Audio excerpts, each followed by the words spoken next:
Los 74 años de mi abuela habían llegado a su fin. Siempre, desde que tengo memoria, vivimos en la misma casa. Su testamento claramente estipulaba que aquella propiedad quedaba a mi nombre, pero que por respeto debía dejar todos los cuadros y los muebles justo en donde habían quedado. Y siempre que de niño caminaba por ese segundo piso cuando iba a llevarle una sopa a mi abuela cuando estaba enferma, pasaba por el pasillo con la vista en el suelo para no tener que ver ese horrible cuadro colgado en la pared. El cuadro de una anciana de mirada penetrante. Nadie nunca me contó algo sobre ella, pero como exigía la herencia, no podía mover ese espantoso cuadro de su lugar. Un día, como cualquier otro, me levanté a preparar mi desayuno y me llevé un susto al notar una sutil diferencia en ese cuadro. La mujer ahora veía a la nada con una mirada tétrica, una mirada que parecía haber cambiado todo el gesto del rostro que mostraba normalmente, ahora frunciendo el ceño como intentando ver algo a lo lejos. Una diferencia tal vez imperceptible, pero que me parecía sumamente espantosa. En medio de este susto solo reaccioné echándole una sábana encima que quedó colgando de tal forma que cubría el cuadro. Y durante todo el día pasé por ese pasillo con total tranquilidad, sin tener que ver ese rostro, esa mirada. Cuando cayó la noche, pude escuchar un ruido muy ligero. Salí al pasillo para ver de dónde había provenido y pude notar que la sábana se había caído. Mi corazón dio un vuelco. Ahora el rostro de la anciana estaba sonriendo. Sonreía de una manera macabra. Mostraba sus malgastados dientes y se notaban exageradas arrugas en su rostro.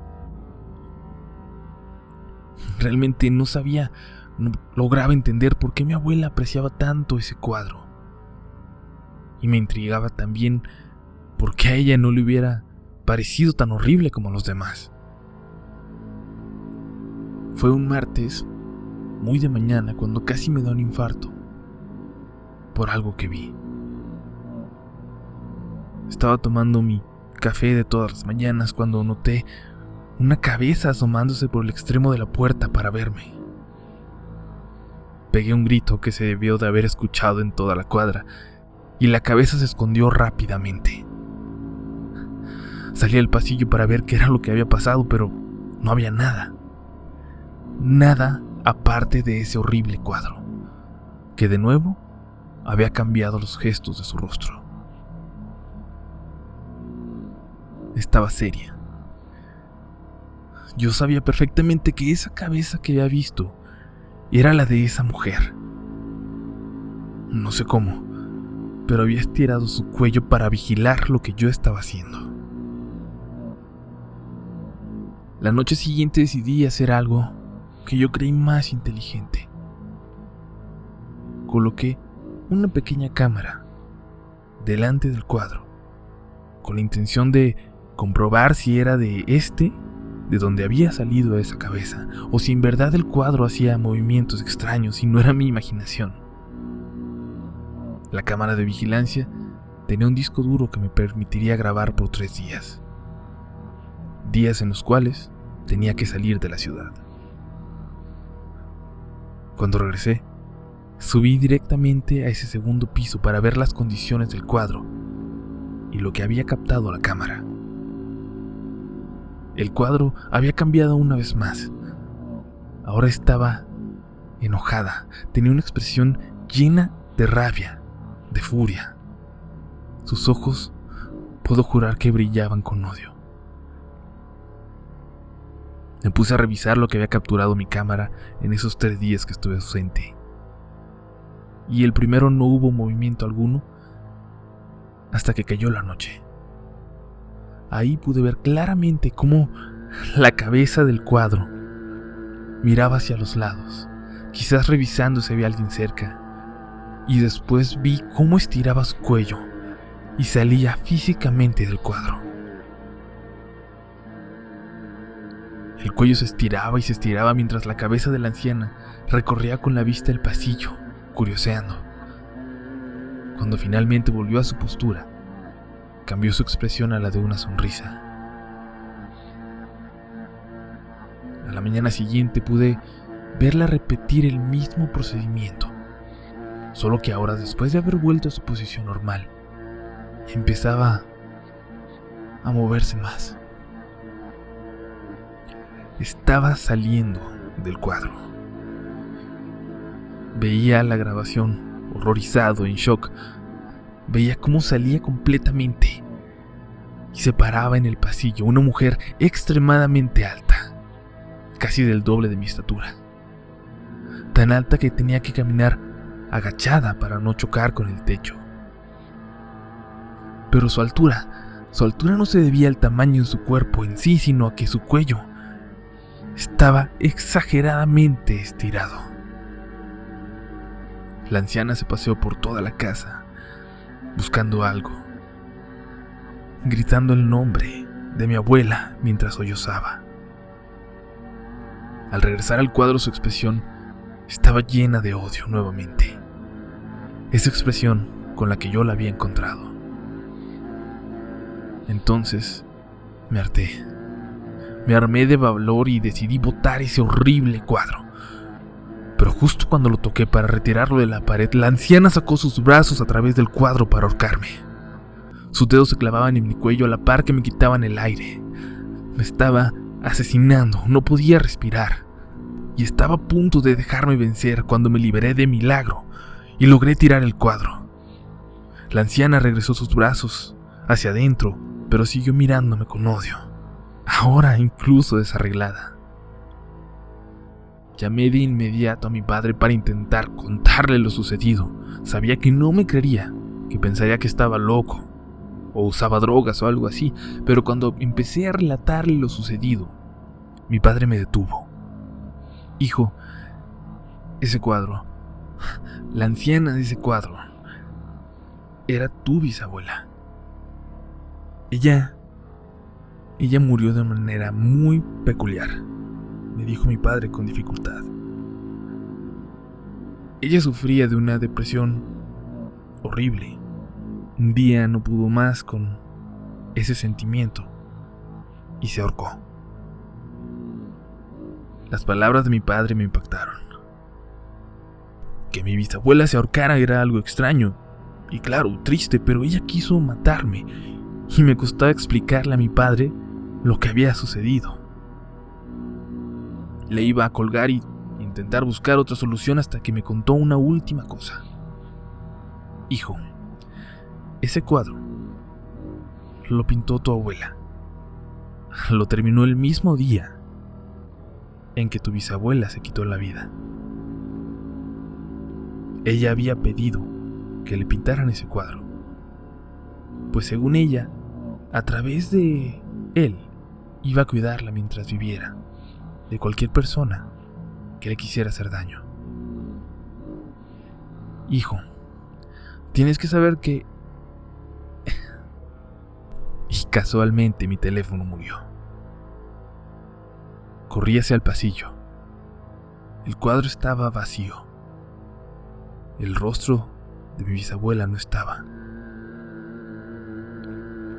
Sentí en ese momento una respiración helada en mi espalda.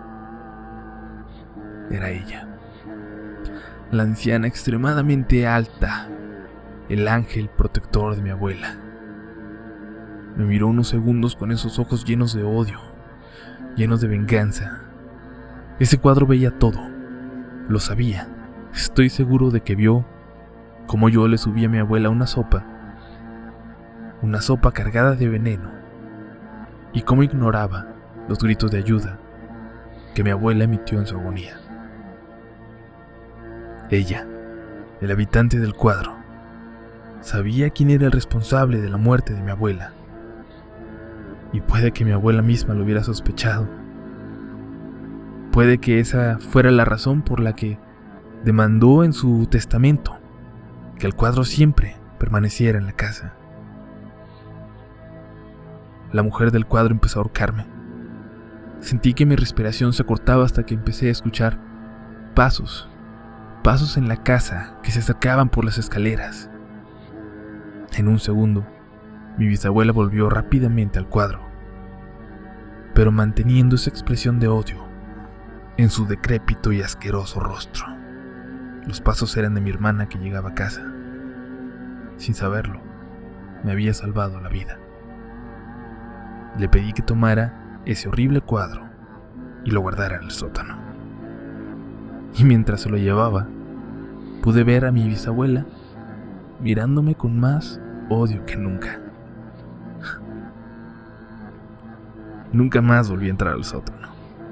E incluso años después de estos sucesos, podía escuchar por la noche el ruido de la manija del sótano, intentando abrirse con desesperación, en vano, como si alguien quisiera salir de ahí.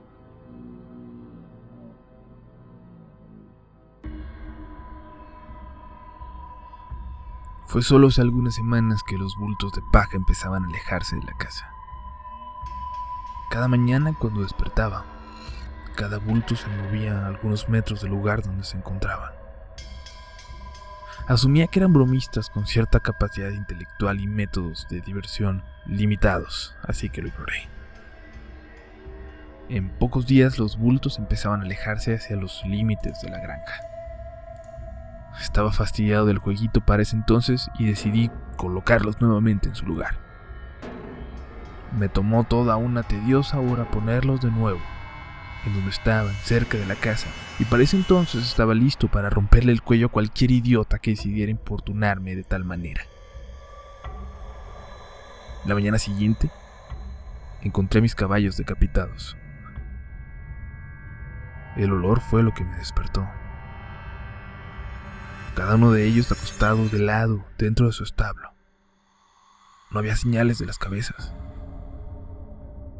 Pasé el resto del día limpiando el desastre y enterrando los restos, y fue entonces cuando noté que los bultos de paja habían regresado a las posiciones del día anterior, esparcidos a lo lejos.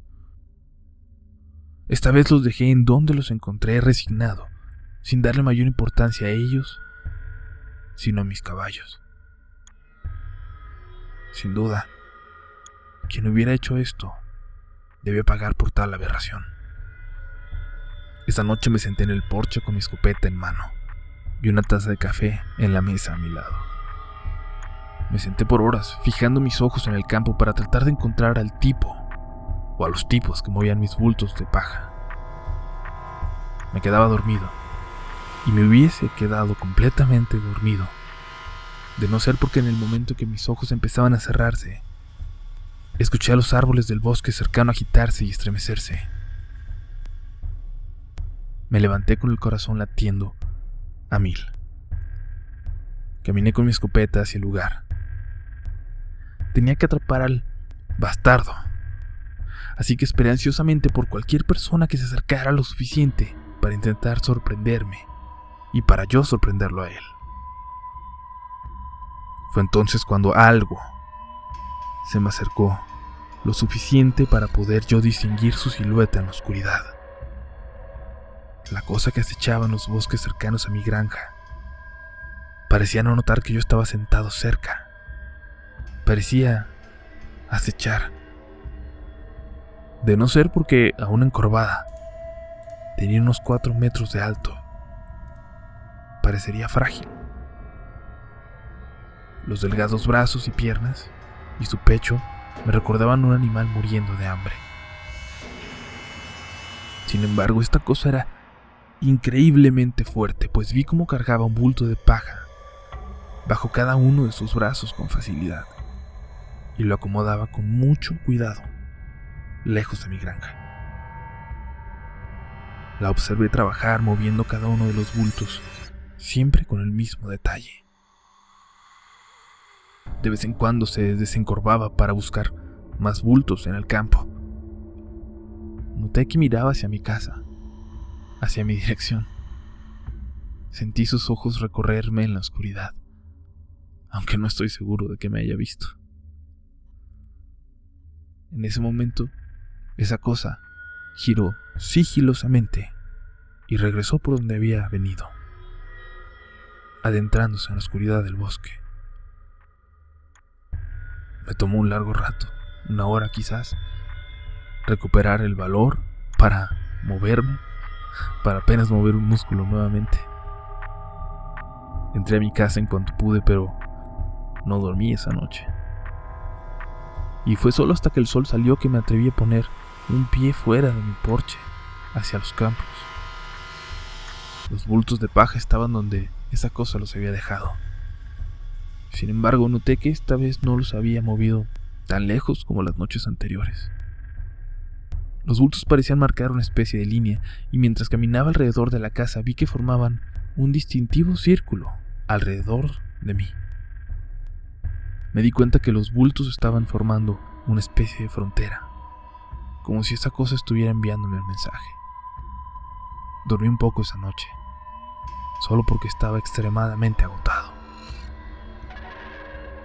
La mañana siguiente no hubo movimiento de bultos. No se movieron para nada por el resto de la semana, de hecho. Estaban quizás finalmente donde esa cosa quería que estuvieran. Enfermé tratando de interpretarlos. ¿Por qué esa cosa habría invertido tanta energía moviendo bultos de paja y amenazarme con tanta violencia en caso de que yo interfiriera? Y es que asesinar mis caballos fue solo eso, una amenaza inteligente. Sabía que me asustaría, sabía que yo entendería las implicaciones. El sonido de un automóvil circulando cerca del camino de mi granja una mañana me dio un golpe de emoción. Planeaba abandonar la granja desde que vi esa cosa, pero no podía irme a pie sin arriesgar a que me hiciera lo que le había hecho a mis caballos. Pero si podía llegar al automóvil que se aproximaba, lo pararía sin importarme quién fuera, así tuviera que lanzarme al camino. No tuve oportunidad de hacerlo. El carro avanzó lentamente por el camino. Le hice señales para que acelerara. Pero fue cuando pasó entre 2 de los bultos de paja que estaban colocados, cada uno a un lado del camino, que escuché un estruendo en los bosques. La cosa salió de repente de entre los árboles, corriendo en sus 4 flácidos y terribles miembros hacia el automóvil. En solo instantes, se lanzó al auto como un felino depredador. En segundos, estaba pelando la carrocería del metal del auto como si fuera una simple fruta, intentando llegar al conductor. Ese hombre, quien haya sido, gritaba, mientras yo solo podía escuchar el crujido del metal y los vidrios rompiéndose. Fue entonces que esa cosa lo aplastó en su mano. Hasta entonces dejó de gritar. Lo lanzó al campo y se desencorvó para mirarme nuevamente. A plena luz del sol pude ver la falta de humanidad en esa cosa. Estaba compuesta de algo asqueroso, terrible y vivo, lo cual estaba pegado formando una burla de la figura humana. La criatura volvió a los bosques y yo apenas si logré moverme. Había presenciado algo que hasta hace poco no pensaba que fuera posible ocurrir. No podía quitar mis ojos del lugar donde mis esperanzas de escapar habían muerto. Miraba hacia el auto, con la máquina todavía andando, ahí entre los 2 bultos de paja. Y entendí, el mensaje era claro. Ahora era el prisionero de esta cosa, y no se me permitían visitas. Nada podía cruzar las fronteras que me había impuesto. Estaba atrapado ahí, atrapado por esa cosa que acechaba en los campos. Y creo que no me pedía nada, excepto el que permaneciera ahí, como si fuera un capricho, como si yo fuera lo que ella quisiera. Pero no podía soportar ser la mascota de esa criatura. Y sigo aquí. He pensado mucho en los últimos días desde que vi cómo aplastaba a ese hombre. Si yo cruzo la frontera de los bultos de paja, probablemente me hará lo mismo.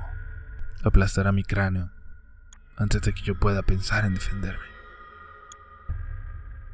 Y después quizás encontrará una nueva mascota que pueda quedarse quieta sabiendo que ella está esperando allá afuera, observándola con esos grandes y brillantes ojos. Pero yo no puedo. He estado pensando todo el día. Voy a intentar escapar.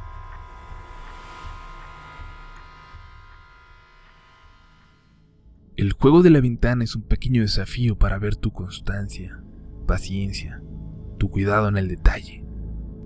Es extremadamente fácil de iniciar, aunque requiere un poco de tiempo y como muchas cosas, depende mucho del azar.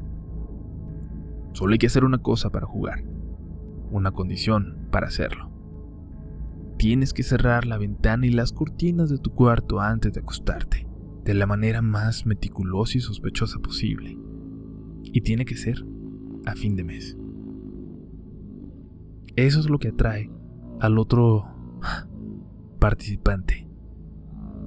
Pero es debido informar que esto va a necesitar varios intentos, ya que él no siempre se presenta a la primera.